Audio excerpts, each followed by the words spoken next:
ಕಳೆದ ರಾತ್ರಿ ಬೆಂಗಳೂರಿನಲ್ಲಂತೂ ಭಾರೀ ಗಾಳಿಗೆ 30ಕ್ಕೂ ಹೆಚ್ಚು ಮರಗಳು ಧರೆಗುರುಳಿವೆ. ನಗರದ Vidyaranyapura, HMT layout, Yelahanka new town, judicial layout ಸೇರಿದಂತೆ ಬಹುತೇಕ ಕಡೆಗಳಲ್ಲಿ ಭಾರೀ ಗಾತ್ರದ ಮರಗಳು ಗಾಳಿಯ ರಭಸಕ್ಕೆ ನೆಲ ಕಚ್ಚಿವೆ.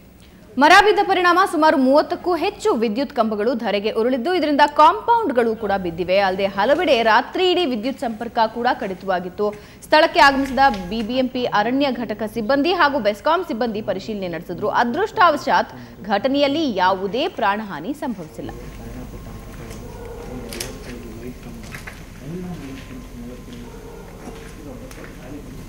ಮಳೆ